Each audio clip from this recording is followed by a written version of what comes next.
Is Marlene Belfort. The RNA Institute at the University at Albany is hosting today's collaborative seminar. This is the 39th in the collaborative seminar series, and we have two virologists who will be speaking today. The first of whom is Cara. Cara is South African, so you should notice her accent. It's kind of funny, just like mine.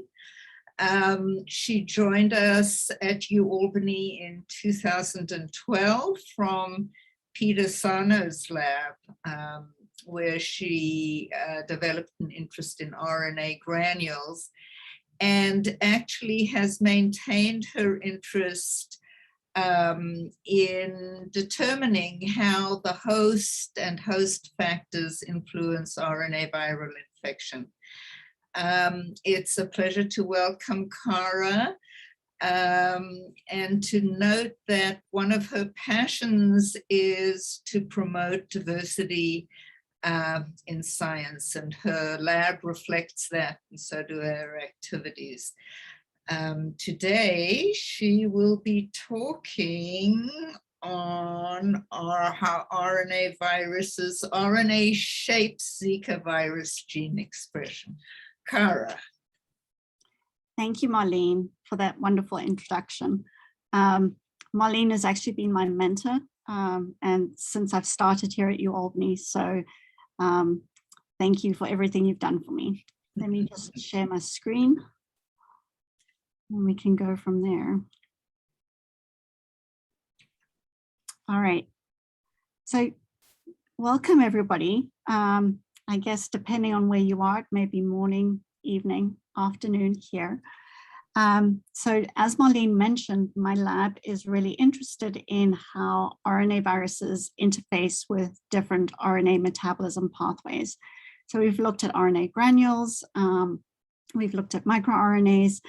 More recently, we've also done quite a bit of work with RNA modifications, but I'm excited today to share with you some new work that we've been doing looking at RNA structure. So before I start, I always like to acknowledge my wonderful students who did this work. So in red is Marissa Louie. She was a PhD student with me. She graduated in April, and she really did most of this work. And she is now a scientist with Regeneron. And then Kristen, Fiona, and Sean also contributed to this work. So the virus I'm going to be telling you about today is Zika virus. So this virus was first isolated in 1947 in Uganda. And for the most part, it went relatively undetected. And this is because it has, if you are infected with this virus, you have mild symptoms. So you might have a rash, fever, or you may actually be asymptomatic. But then in 2015, 2016, we had an epidemic in Brazil that landed up spreading into the Americas. And during this epidemic, it was found that babies who were born to mothers who were infected during the first trimester actually developed neurological and developmental defects. And you would have babies such as this one here who had microcephaly. Adults would also develop Guillain-Barré syndrome. Now, this virus is very similar to other flaviviruses, such as dengue virus, yellow fever virus, West Nile virus, in that these viruses are primarily transmitted by mosquitoes. But what came to further light during the 2015-2016 epidemic was that sexual transmission was another mode of transmission for Zika virus. And to date, we don't have a vaccine and there aren't any antivirals. So this virus is a single-stranded positive sense RNA virus. And essentially what that means is that the genome looks very similar to an mRNA. It has one open reading frame, it's huge, and it encodes one long polyprotein that is then post-translationally modified into 3 structural proteins and then all of these non-structural proteins. On either side of your open reading frame, you've got your untranslated regions. And then the viral RNA itself actually contains a 5' N7-methylguanosine cap that is actually encoded by the virus. And then the very first nucleotide actually contains a 2' hydroxyl modification. And this is also installed by the virus, but this marks the viral genome as self, and this helps the virus evade the innate immune response. Now, what is different about this virus compared to an mRNA is that it doesn't have a poly-A tail. So being a virus that has a genome that looks like an mRNA, what happens during infection? So the virus will bind to the cell via receptors. It's taken up by receptor-mediated endocytosis. And then the single-stranded positive sense RNA genome is released into the cytoplasm after membrane fusion. And because it looks like an mRNA, it's immediately translated. This allows for the synthesis of the viral proteins, including the RNA-dependent RNA polymerase, which then helps with the replication of the genome via a negative strand intermediate to make more positive strands. You've got a lot of RNA, you've got the viral proteins, the virus can put itself back together again and be released from the cell. So if we think about it from the viral RNA perspective, it's actually quite amazing that the single RNA can do so many things, right? It can be translated, it can be copied and replicated and then packaged into new virions. And so this is something that's always really fascinated me, is that how is it that the viral RNA can actually regulate all of these different functions? And so we know that certainly the host contributes to this, the viral proteins contribute to this, but it's also really fascinating is that the RNA structures can also contribute to this. And so this is really what got us fascinated in this particular project. Now, much of what we know about RNA structures within the flavivirus family actually come from dengue virus. So the next couple of slides, I'm just going to give you some background based on our knowledge of dengue virus. So the 5' and the 3' untranslated regions are highly structured. And we know that specific elements within these regions have got particular functions.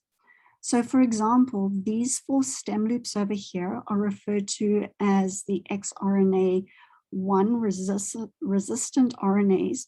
And so these are actually involved in the synthesis of the subflaviviral RNA, which is essentially a non-coding RNA equivalent to the 3' UTR.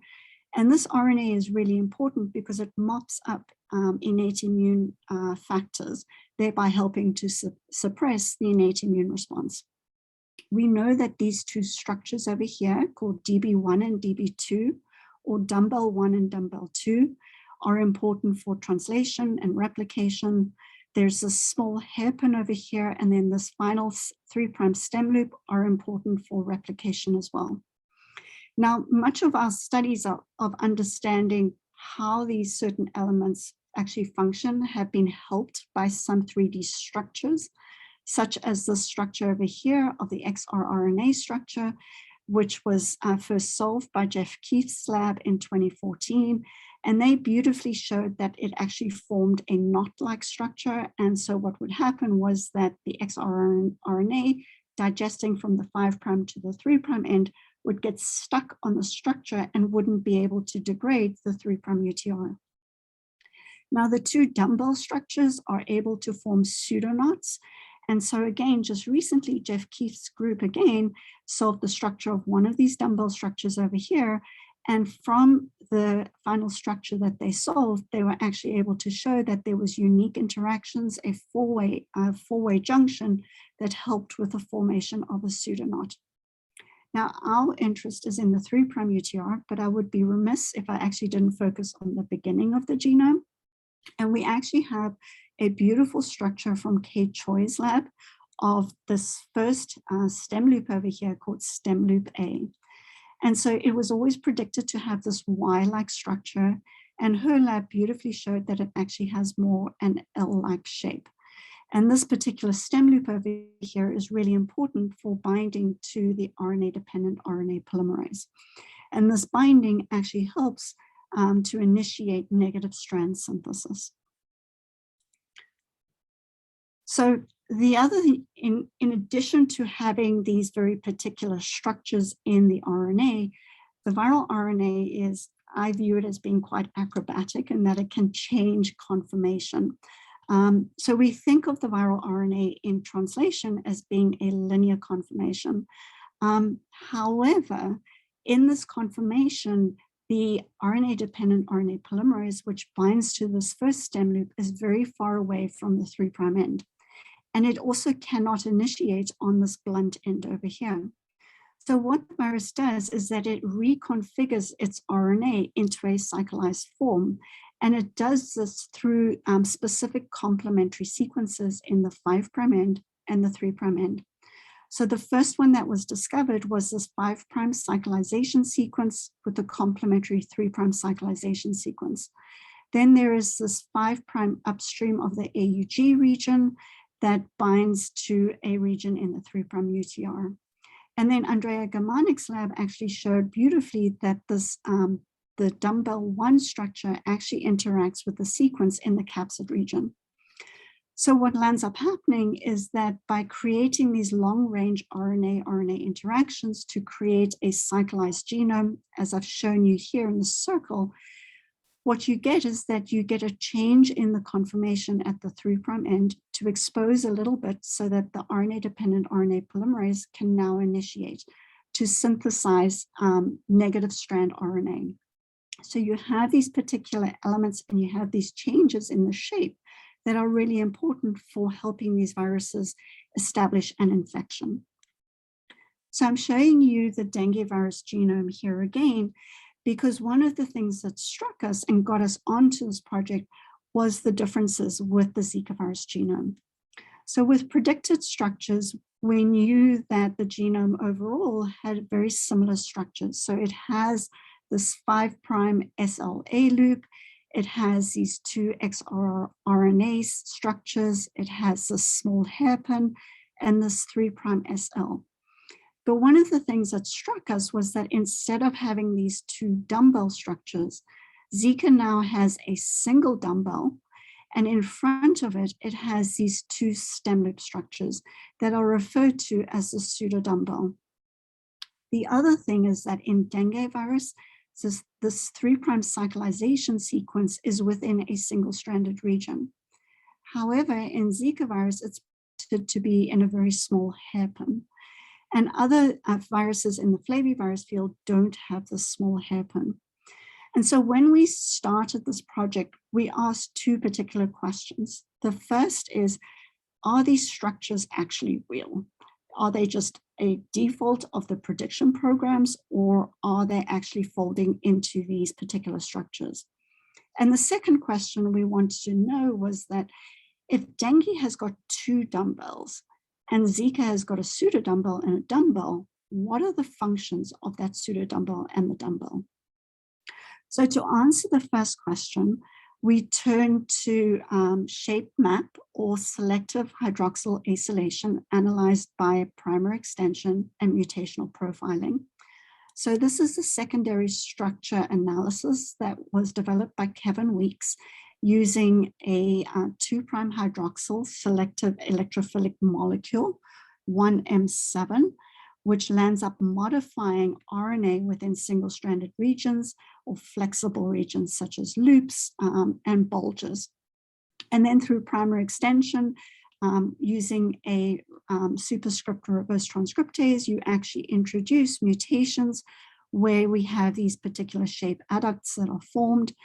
We then generate a library, and through next generation sequencing and mutational counting, we can actually now establish a shape profile and model that onto a particular secondary structure. So we did not do this in cells. We did it with an in vitro construct. And so what we did was that we used the last 275 nucleotides of the Zika virus genome, and this is of the Cambodian strain.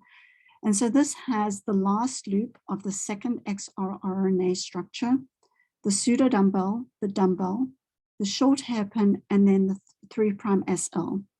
we added on, much similar to what Kevin Weeks had done in his early studies, a 5' linker and a 3' linker that would help us with internal controls as well as primer binding.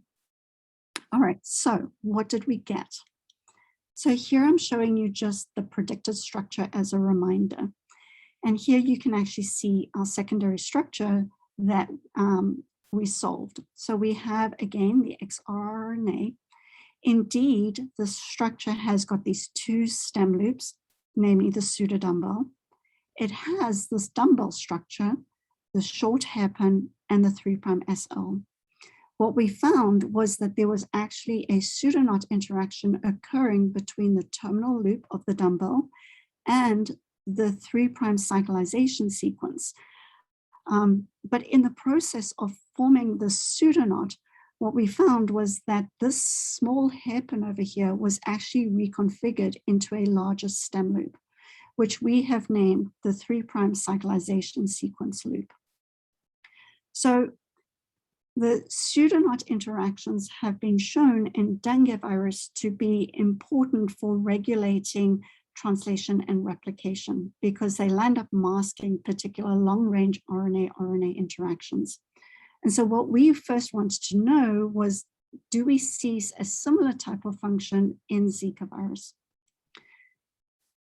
And so this is the question we asked, right? What is the function of the pseudoknot in Zika virus infection? Now I want to bring you back just to the schematic to remind you that Zika virus is a single-stranded positive sense RNA virus. When the genome gets into cells, it is immediately translated. The synthesis of the viral proteins allow for replication through a negative strand intermediate. And so we have a tool in the lab that actually allows us to probe specifically translation and replication. And this is a construct that we refer to as the subgenomic Zika virus Ranella Luciferase reporter Replicon. Now, what it has within the open reading frame, it has the non-structural proteins.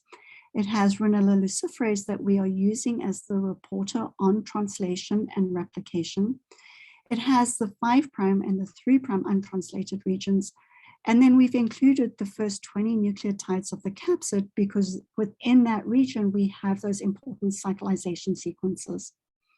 What we also have is that we have a wild type structure, a wild type construct, where we have got a replication competent RNA-dependent RNA polymerase. But we also have a replication incompetent RNA-dependent RNA polymerase, where we have mutated the active site. So what we did was that we asked, well, what happens if we disrupt the pseudoknot interaction? And we did this by mutating the 3' cyclization sequence within the stem loop. Right. So with this construct, it is cloned within a plasmid. We can in vitro transcribe it and cap it, and then transfect it into cells. So much as with what you have with a normal infection, the RNA is first translated, which we can detect at 6 hours by measuring Ranella Luciferase activity. At 12 hours, again, we're measuring activity, but at this point, what we're starting to see is this transition from translation to replication. And at 24 hours and 48 hours, we're now seeing an increase in Ranella Luciferase activity, which is the proxy for an increase in the number of genomes as a result of replication. And in contrast, in the replication deficient, you're now seeing a decrease in Ranella Luciferase activity as this viral RNA can no longer be replicated. So what happens with this particular mutant? Well, what we find is that when we mutate the cyclization sequence, we actually see a decrease in the amount of RNA. So what this tells us is that the sequence is important for replication. We also had a look in mosquito cells and we see exactly the same profile. We get initial translation and then the decrease in RNA over time because of the replication deficiency.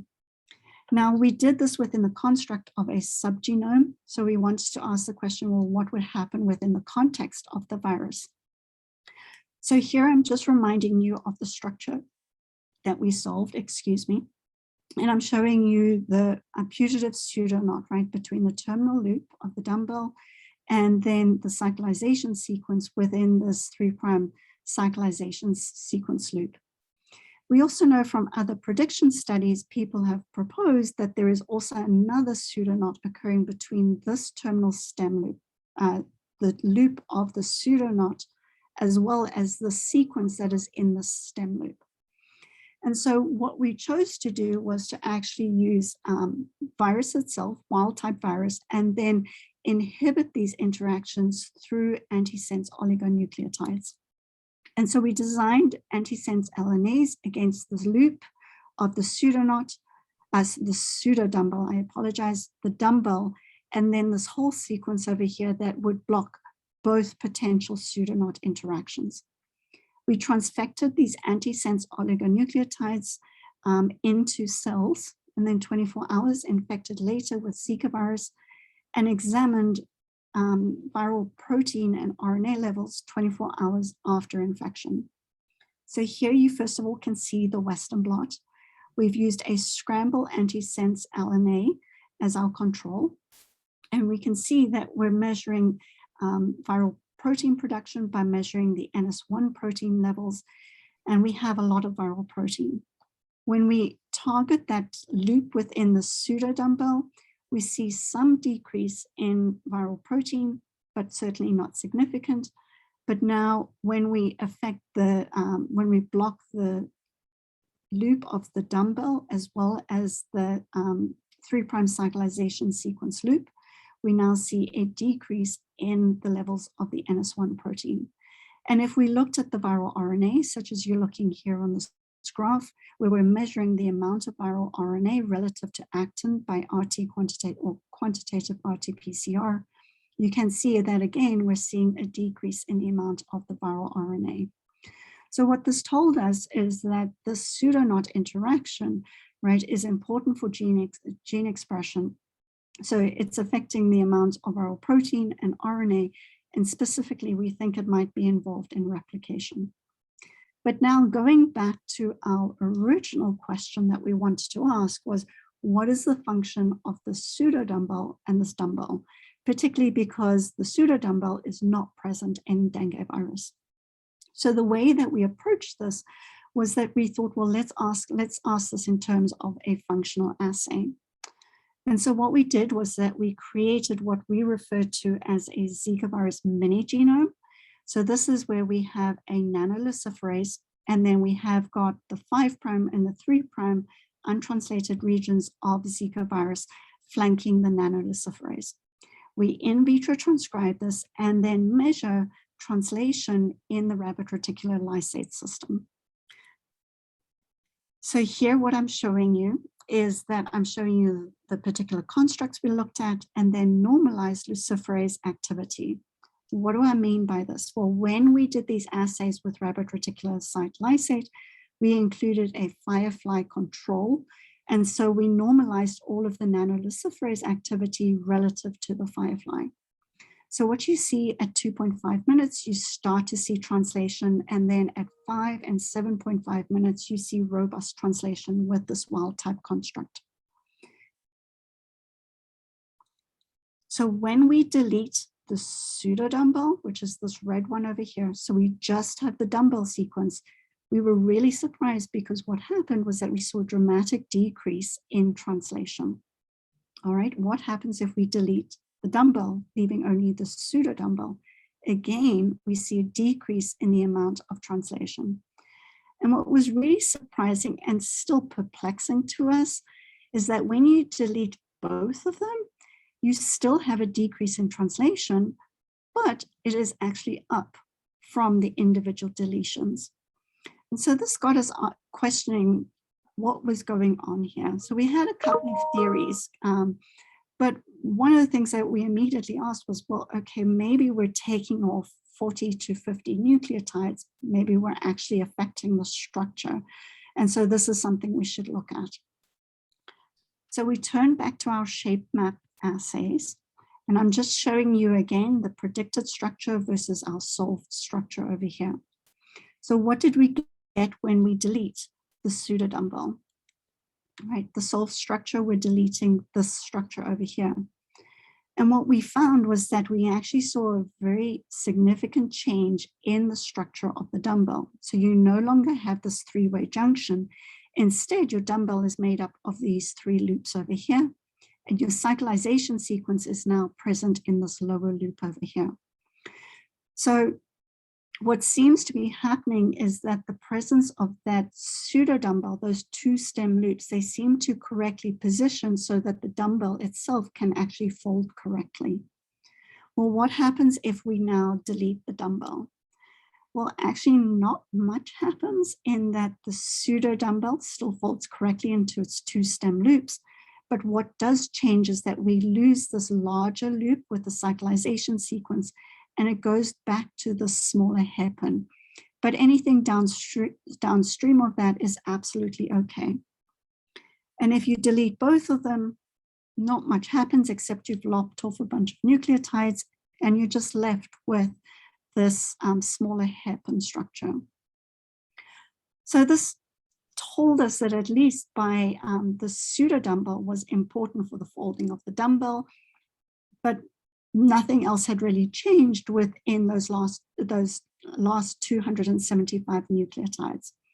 So we then asked, well, okay, well, what happens now if we look at this within the context of the virus? So we turned back to our Luciferase construct, the subgenome over here, and we introduced, or we deleted, either the pseudo dumbbell, the dumbbell, or both of those constructs. So here again, I'm just showing you the wild type over here versus the actual solved structure. And I'm showing you the Ranella luciferase activity. You've already seen this, right? Translation at 6 hours, the switch at 12 hours, and replication at 24 and 48 hours. So what happens when we delete the pseudo dumbbell and we now have this change in the dumbbell structure? Well, what was actually really quite astonishing was that we don't see much of a change in translation. The switch over here seems to cause a lower level of translation, although it's not significant, but the amount of replication is down. All right, what about the next one? Well, with the same with the dumbbell. So here we have the pseudo dumbbell, and we just have this small stem loop over here. Again, we have translation is fine, the switch is down, but again, a replication at the later time points is down, but only modestly. And the same when we delete both structures.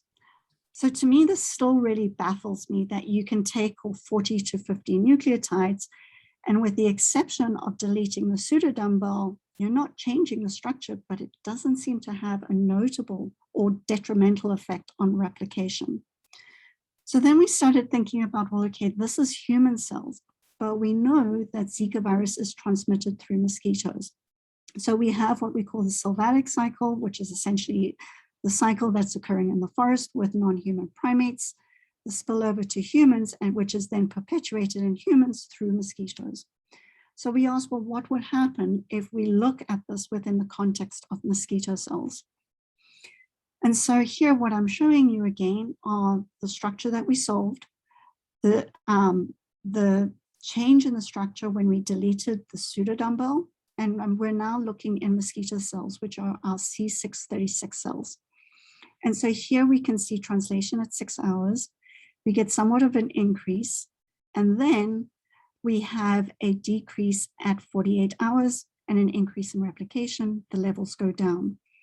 And what happens when we delete the pseudo dumbbell is that we actually don't see much of an effect. If anything, we see a little bit of an increase in replication. But what we did find was that when you delete either the dumbbell or both of the structures, we now see a decrease in replication.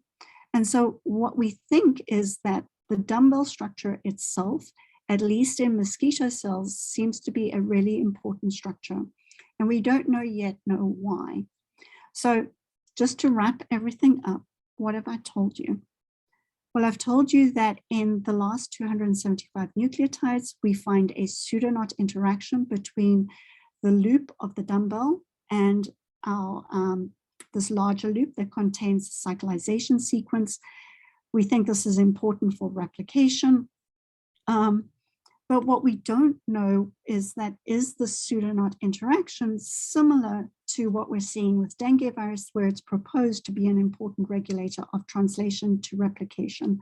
And that is something that the lab is looking into further. So the other thing that I've showed you is that if you delete one of the structures, the pseudodumbbell, you have a change in the 3' UTR. And in human cells, this seems to be tolerated, if one wants to use that word, in that you just get a small decrease in replication, but nothing significant. However, when you look in mosquito cells, right, this dumbbell structure is actually really important. And so we have some ideas of what might be going on. One idea is possibly just by nature, the different temperatures. So in human cells, we're looking at 37 degrees, that maybe the RNA is flexible enough and so is able to adjust and adopt some sort of suboptimal optimal conformation to allow for replication. But in mosquito cells, the temperature is 27 degrees. And so here, maybe the change in the conformation is much slower, and this is prohibitive. The other is that possibly maybe there is a particular RNA binding protein that is not important in humans, but is in mosquitoes, and it's particularly interacting with this dumbbell structure. But the other thing is that we know from dengue virus is that at least in the duplicated structures, these are really important for transmission and host adaptation. And at this point, we don't know whether these structures are important for Zika virus in this context. So finally, I just want to again acknowledge Marissa Louis, who has now graduated, my other students, and then Gabby Fuchs, who has been really helpful in our shape map studies and various RNA experiments that we've done. But particularly, I want to acknowledge my collaborator, Joanna Stuba-Selinska at Auburn University. Without her, we wouldn't have done any of this shape map. And then I also really want to thank Brett Lindenbach and Rolf Bartenschlager for the reagents. And with that, I'll take any questions. So, Cara, we're running a little late. Brett actually has a question. He says it's a great talk. It was a lovely talk. Thank you, Brett. And he figures it would be interesting to look directly at viral positive and negative strand ratios for the interesting mutants. And so I think that's a terrific suggestion. And we're going to move right along because we don't want to shortchange Gabby Fuchs, who is our next speaker. So you'll notice Gabby doesn't have a South African accent, but we let her speak anyway. There, by the way, are a number of I'm just interrupting the introduction to you, Gabby. A number of comments in the Q&A, and we'll capture those for you, and you can deal with those later. So Gabby actually got her PhD at Witten-Herdecke University. So she has a German accent, but in fact, her PhD supervisor was Sandra Wolin at Yale. What she does have in common with Cara is that she also did a postdoc in Peter Sano's lab. There she became interested in ribosomes. She joined us in 2014, I believe. 15. And is a wonderful colleague with RNA at her soul. She is wonderful at organizing all sorts of RNA-centric events, including the Hudson Valley RNA Club and the RNA Bake-Off on RNA Day, which is so popular that in fact it's been adopted by the RNA Society. So it's a pleasure for me to introduce Gabi to you. And she's going to be talking about RAC1 as a regulator of protein biosynthesis. Thank you, Gabi. Thank you so much for the kind introduction, Marlene. So I'll start right away. And I'll just briefly mention the central dogma of biology that you're very familiar with, that describes the flow of information from DNA to RNA into protein. And my lab is really interested in this interplay that happens during mRNA translation, the interplay between tRNAs and ribosomal RNAs and mRNAs. Just a little recap, and this is a very simplified model of canonical cap-dependent translation, which is the pathway that most cellular mRNAs are translated via. Each mRNA has a start and a stop codon and an open reading frame. And in addition, the 5' end contains an M7G cap, and the 3' end has a poly A tail, and those two features are bound by proteins, specifically the cap binding protein EAF4E and the poly A binding protein. And through the scaffolding protein EAF4G, these two proteins interact indirectly, and the EAF4G also serves as a scaffolding protein to recruit other translation initiation factors as well as the ribosome. In addition to this canonical cap-dependent pathway, there are also cap-independent translation initiation pathways, and one of them is shown here, which is mediated through an RNA secondary structure, and shown here it is at the 5' untranslated region. And these structures are called internal ribosomal entry sites, or irises. So these irises are usually structures, RNA secondary and tertiary structures that are typically found in the 5' UTR of transcript. And what's really interesting about them is that they only require minimal numbers of initiation factors, and they actually can bypass the M7G cap. And the main function of these RNA irises is to actually allow for efficient translation when the canonical cap-dependent translation pathway is impaired. So shown here are different internal ribosomal entry sites from different viruses, which are known to use them. On the left, we have a picornaviral iris from poliovirus. In the middle is the HCV iris from a flaviviral iris. And on the right is the cricket paralysis virus iris, which is actually an intergenic iris. So all these viral irises, as you can immediately see, have very diverse secondary structures that have very little in common.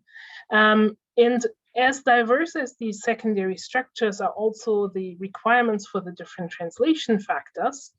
The poliovirus iris requires all translation factors except for the cap binding protein EAF4E.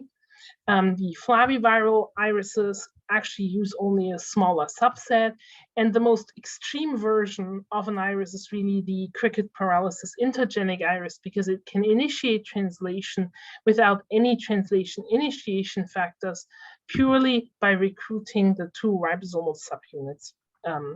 But altogether, the takeaway message is that together with these irises and the ribosome, this interplay allows these irises to somehow replace translation initiation factors, at least functionally. Very early on, almost 2 decades ago by now, Maurer and Edelman proposed, based on the observation that ribosomes are quite heterogeneous molecules, that maybe there's some sort of specialized ribosome or preferential translation model. And really, these two models describe what could be going on and how these different ribosomes that are differing in either ribosomal proteins that they are associated with, or in terms of post-translational modifications, how these might actually preferentially translate subsets of mRNAs, which might then shape the proteome. And we actually know that there are certain ribosomal proteins that have been associated with specific functions. So over here in green on the large ribosomal subunit, we have EL38, which Maria Barnard's group has shown to be important for translation of Hox genes and specific Hox genes during mouse embryonic development. Here on the back side in cyan is DL40, which has been shown by Sean Whelan's group to be important for VSV translation, and specifically these two proteins up here that are in kind of this orange hue color are ES25 and RAC1, which both have been shown to be important for iris-mediated translation. And we actually got really interested in RAC1 as a factor because it had been shown to be required for translation of the hepatitis C virus iris, which is a type 3 iris, but it hadn't been shown for poliovirus or any type 1 or 2 irises. So this is the structure of RAC1, which is a very curious structure. And RAC1 stands for receptor of activated protein kinase 1 because it seems to act as a receptor for binding of PKC1. It's a scaffolding protein on the ribosome and belongs to this WD repeat family of proteins because it has the 7-bladed propeller structure with these WD repeats. Interestingly, though, RAC1 is phosphorylated in response to vaccinia virus infection. This is work shown by Derek Walsh's group, who showed that due to this phosphorylation, RAC1 now is able to actually translate the vaccinia virus poly-A leader sequences. And lastly, Majoub et al. Showed that RAC1 is required for HCV and cricket paralysis 5' UTR iris translation, but not for the intergenic iris. And this is interesting to us because these two irises are both type 3 iris. So we wondered whether RAC1 is actually required for the translation of other irises and whether RAC1 affects cellular mRNA translation. In order to address this question, we first created a RAC1 knockout cell line in the haploid cell line HAP1 by targeting specifically exon 3 using CRISPR, and we're able to isolate 2 different knockout cell lines. And you can see by this immunoblot here in the quantification, we really have no RAC1 in those cell lines. And we added back RAC1 as a RAC1 flag version, so with a C-terminal tag to be able to distinguish it from any endogenous RAC1. And we were able to at least partially restore levels to about 60 to 70%. Because we use this additional C-terminal tag, we wanted to make sure that the tag wouldn't interfere with RAC1 function on the ribosome. So we analyzed the translation complexes using sucrose gradient analysis, where a cell lysate is layered on top of a sucrose gradient and spun in an ultracentrifuge, which then separates the cellular content based on according to its weight. And the 40 and 60S ribosomal subunit tend to sediment somewhat further on the top, while mRNAs that are bound to one or multiple ribosomes sediment deeper in the gradient. And when this gradient is fractionated and the absorbance at 254 nanometers is visualized, one can actually visualize the separation of these complexes in such a trace that allows us to see the 40 and 60S ribosomal subunit peaks, as well as the 80S monosome, and then polysomes that have 2, 3, 4, and so on ribosomes associated with it, the so-called polysomes. We first looked at the RAC1 flag cell line in a gradient that was treated, or the cell lysate was treated with cyclohexamide to freeze the ribosomes in place. And we then looked at the distribution of the ribosomal proteins in this gradient. As a positive control, we used UL13 and ES25, 2 ribosomal proteins of the large and small ribosomal subunit respectively. And we looked at RAC1 distribution. We found that RAC1 flag was associated or co-sedimenting with the small ribosomal subunit, but also in the polysomes. So this looked promising to us as suggesting that RAC1 flag is indeed incorporated into translating ribosomes, but sometimes proteins can form aggregates and they can also co-sediment in the heavy sucrose fractions, but are not actually part of the ribosome. So in order to make sure that this is not some sort of aggregate, but real translation-associated REC1 flag, we next treated cell lysate with puromycin to actually separate the ribosomal subunits. And when we did this, we collapsed all the previous polysomes into 2 peaks, into the 40 and 60s ribosomal subunit peaks. Along with that, not only UL13 and ES25 shifted out of these heavy fractions into those fractions where the subunits are sedimenting, REC1 flag also shifted completely, suggesting that indeed REC1 flag, the C-terminal flag tag does not interfere with ribosome function, and REC1 flag is incorporated into the ribosome without any issues. To look at the translation, we then used the Dystronic Luciferase assay, as this assay allowed us to actually measure both cap-dependent and iris-mediated translation through 2 different open reading frames that are encoded on the same mRNA. The vanilla luciferase reading frame was translated through the M7G cap-dependent pathway, while the firefly luciferase is translated through a viral iris. And based on the ratio of firefly to vanilla, we could determine a proxy for the iris activity. So we performed this assay using 4 different viral irises that correspond to 4 different viral iris classes.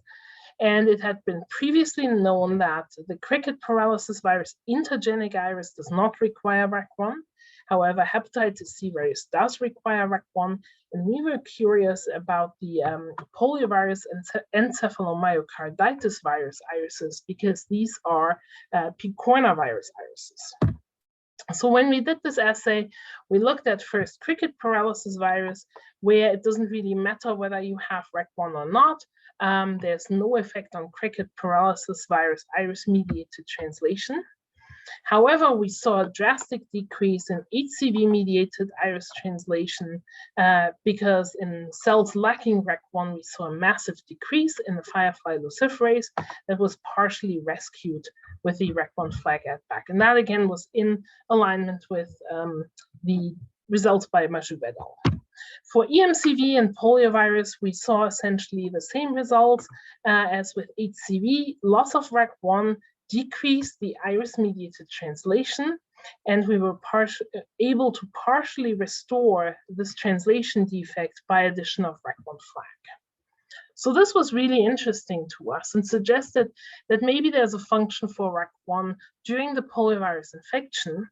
So poliovirus is a virus we work on because it's a wonderful model virus and is a way of teaching us a lot about the cell biology. So let me briefly introduce poliovirus to you. Poliovirus has a single-stranded positive sense RNA genome that serves as a direct template for the translation of the viral polyprotein here. And part of the poliovirus polyprotein are the structural proteins here and the non-structural proteins that encode, for example, 2 proteinases, 2A and 3C, that cleave viral and cellular proteins. And it's the effect of on the cellular proteins that actually has a dramatic effect on translation. So we wanted to first know whether there's any effect of loss of REC1 on poliovirus infection at all. So we performed a plug assay where a virus stock is serially diluted, and the serial dilutions are then used to infect HeLa cells or your cell line of interest. In this case, we actually used our wild type, knockout, and REC1 flag add back cell lines. After the infection, the cells are coated with an agar and media mixture, and that actually prevents the virus from diffusing through the media to infect other cells, but restricted the virus from to infecting directly neighboring cells.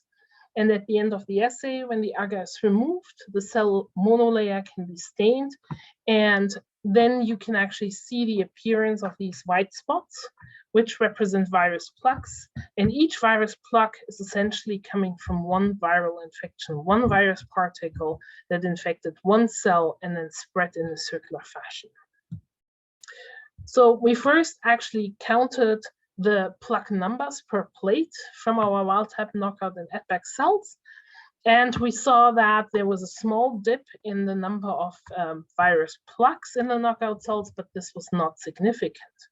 And the number of virus plaques essentially correlates to the efficiency of starting a viral infection, suggesting that each virus particle, whether RAC1 is present or not, is able to actually start an infection. So the loss of RAC1 presence or absence has no effect on the start of the viral infection. However, when we actually looked at the plaque diameters, we noticed immediately that the plaque diameter of the poliovirus plaques in RAC1 knockout cells were massively smaller compared to wild-type and AdBac cells. And these plaques essentially become bigger during the entire virus life cycle as the virus spreads to neighboring cells to infect these. So this essentially is a proxy for the efficiency of viral replication. We also looked at poliovirus production, and that was even more drastically decreased in the RAC1 knockout cells compared to wild-type and AdBac cells. So this told us that RAC1 is really critical for the poliovirus production overall and the viral life cycle. Since RAC1 is a protein of the small ribosomal subunit, we thought it's very likely that RAC1 might affect poliovirus translation, but a lot of proteins can also have other effects on replication. So we wondered, is it really translation or not? So in order to address this question, I first have to briefly talk about the virus life cycle. A poliovirus particle first enters the cells after binding and recognition of the receptor CD155. After that, the virus particle is endocytosed and the genome is released into the cytoplasm and can be directly translated to give rise to the viral proteins. One of the viral proteins is the polymerase, and that is able to now synthesize the negative strand as well as synthesize more positive strand. More viral proteins can be translated, and eventually the new viral particles are being packaged together and released. In order to address whether the loss of RAC1 only impacts the initial translation or the replication-dependent translation, we use this poliovirus Replicon system, which we got from Raul Andino's group. In this Replicon, the structural proteins were replaced by a Luciferase open reading frame, and by following the Luciferase production, one can follow essentially translation and replication-dependent translation using this construct. Following RNA transfection, we looked at poliovirus at Luciferase production, and we saw that HAP1 and RAC1 flag cells actually produced great amounts of Luciferase, while the RAC1 knockout cells actually produced very little of the Luciferase. This suggests that there's definitely a decrease in translation, but is it the translation or the replication-dependent translation? In order to tease that apart, we next transfected cells with this Replicon, but then immediately treated the cells with guanidine hydrochloride, a chemical that actually prevents replication of the virus. And after that treatment, we again measured Luciferase production over time. And again, while we see that HAP1 and RAC1 flag cells produce Luciferase, even with the guanidine treated cells, RAC1 knockout cells were again very poorly translating the Luciferase, indicating that indeed RAC1 supports early translation and also replication-dependent translation. In addition to viral irises, there's also certain mRNAs, cellular mRNAs, that also have internal ribosomal entry sites. And these are mostly found on genes that are important for cell fate decisions, such as survival and apoptosis, and include oncogenes such as MYC, tumor suppressor genes, p53, as well as other cell stress regulating and apoptosis-inducing mRNAs. However, all cellular mRNAs with an iris are also capped, which makes it really difficult to dissect them, and iris structures and the requirement for translation factors that are needed are mostly unknown, which makes investigating cellular irises somewhat challenging. However, we were grateful that we received a similar dual luciferase construct to our viral ones from Anne Willis in the UK. And she had provided us with different dual luciferase constructs that all contained a cellular iris to mediate translation of the Firefly luciferase open reading frame. So we measured those, and this time I'm displaying the data a little differently than before. So now all the data is normalized to the wild type haploid cells, which are indicated as this line at 100%. And I think you can immediately see that all the irises, when translated in RAC1 knockout cells, which are the darker blue bars, are actually translated at a lower level, while translation of the Firefly luciferase in the RAC1 flag cell line is actually increased and at or above the same levels as the HAP1 wild type cell lines. So this suggests that the cellular iris translation, at least of these constructs that we tested, is also impacted by the loss of RAC1. Since MYC was the only iris that is found not only that is found in these haploid cells at sufficiently high levels, we next looked at the MYC mRNA and protein levels in the RAC1 knockout cells compared to the wild type and AdBac cells. And to our surprise, we actually saw that the MYC mRNA as well as the protein levels were actually decreased in RAC1 knockout cells and were rescued in RAC1 flag cell lines. This can suggest two different models. One is that cells may actually use both pathways, cap-dependent and iris-mediated translation at the same time, even in unstressed cells, to produce certain structure mRNAs with structured 5' UTRs, such as MYC, or that maybe in this case, the pathway from growth factors through PKC, RAC1 and MYC is disturbed, and that's why we actually see a decrease in MYC mRNA and protein levels. And this is going to be investigated further. However, because our dual luciferase assay suggested that there is an effect by the MYC 5' UTR, we wanted to zoom in on that fact further and investigate this through different reporter assays. So we created a GFP reporter mRNA that had the actin 3' UTR and the MYC 5' UTR. And this was co-transfected with a control plasmid to actually have a transfection efficiency control with a control plasmid encoding the M-scarlet open reading frame.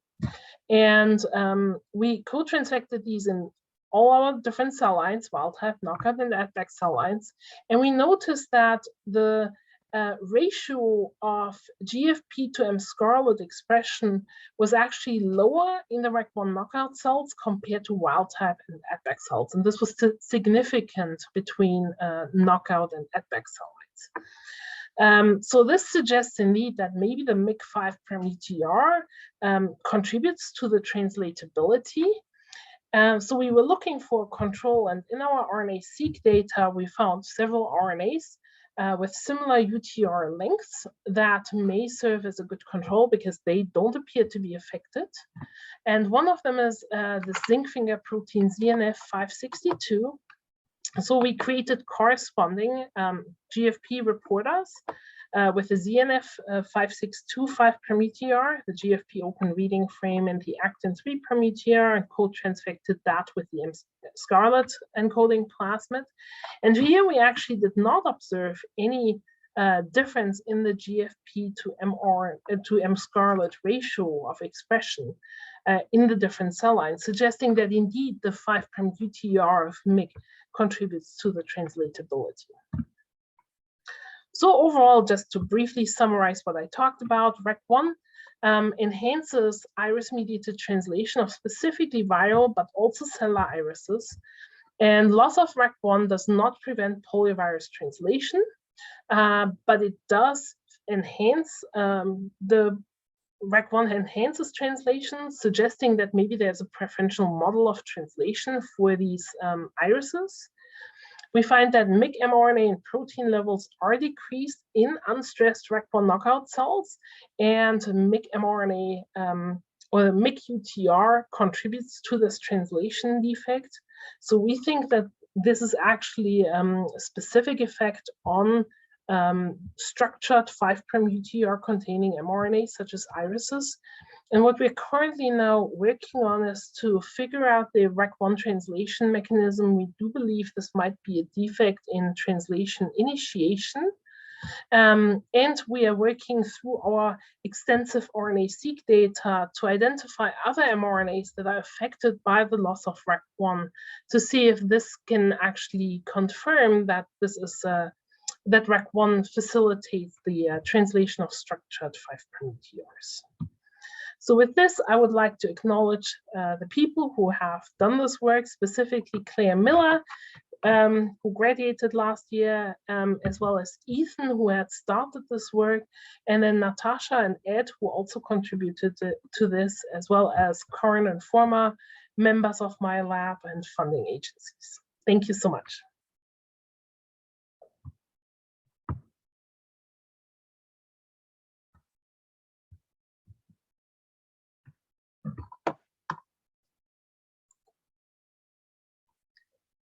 Marlene, you're muted.